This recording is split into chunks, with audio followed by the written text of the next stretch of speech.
እኛ ስለ ትጋትና ተዘጋጅቶ ስለ መጠበቅ የተናገረውን ቃል በጌታ በኢየሱስ ክርስቶስ ማነባለው።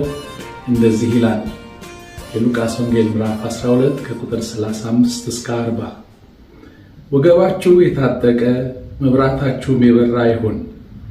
እናንተም ጌታቸው መጥቶ ደጁን ሲያንኳኳ ወዲያው እንዲከፍቱለት ከሰርግ እስኪመለስ ድረስ የሚጠብቁ ሰዎችን ምሰሉ። ጌታቸው በመጣ ጊዜ ሲተጉ የሚያገኛቸው እነዛ ባሪያዎች ብፁዓን ናቸው። እውነት እውነት እላችኋለሁ፣ ታጥቀው በማዕድ ያስቀምጣቸዋል፣ ቀርቦም ያገለግላቸዋል። ከሌሊቱም በሁለተኛው ወይም በሦስተኛው ክፍል መጥቶ እንዲሁ ቢያገኛቸው እነዚያ ባሪያዎች ብፁዓን ናቸው።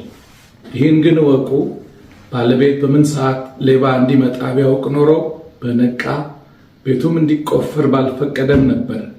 እናንተ ደግሞ ተዘጋጅታችሁ ኑሩ፣ የሰው ልጅ በማታስቡበት ሰዓት ይመጣልና ይላል። ይህ ቃል የጊዜው መልእክት ነው።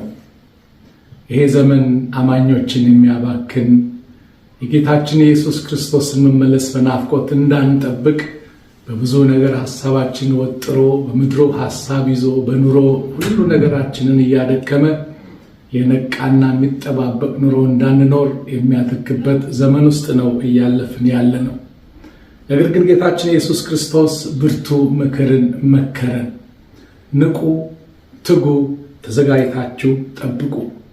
በተለይም ወገባችሁ የታጠቀ መብራታችሁ የበራ የሚለው ቃል አማኞች ሁልጊዜ ተዘጋጅተን መጠበቅ እንዳለብን የሚያመለክት ቃል ነው። ለዚህም ምክንያት አለ። ተዘጋጅቶ መጠበቅ በረከት አለው። አሁን እንዳነበብን ጌታን ተዘጋጅተው የሚጠብቁ ብፁዓን ናቸው። ጌታ በድንገት ሲመለስ አያፍሩ፣ ተዘጋጅተዋልና ሳያፍሩ በብዙ ደስታ ይቀበሉታል። ጌታቸው ደግሞ ተዘጋጅተው የጠበቁትን ወደ ማዕዱ ይዟቸው ይገባል።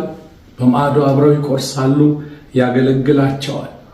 ስለዚህ ወገኖች ሆይ በዚህ ድክም በሚያደርግ ዘመን ውስጥ ስናልፍ እነዚህ ሁሉ በረከቶች እንዳያመልጡን ጌታን በድንገት ሲገለጥ የማናፍር ሆነን እንድንገኝ በማዕድም ከእሱ ጋር ለመግባት የተዘጋጀን እንድንሆን ሁልጊዜ ተዘጋጅተን ነቅተን ጌታ የሚመጣበትን ጊዜ ስለማናውቅ ዕለት ዕለት በየሰኮንዱ በየደቂቃው ነቅተን የዚህን ጌታ መመለስ በናፍቆት እንድንጠባበቅ ተዘጋጅተን እንድንጠባበቅ መብራታችን የበራ ሆኖ እንድንጠባበቅ እያገለገልን ስለሱ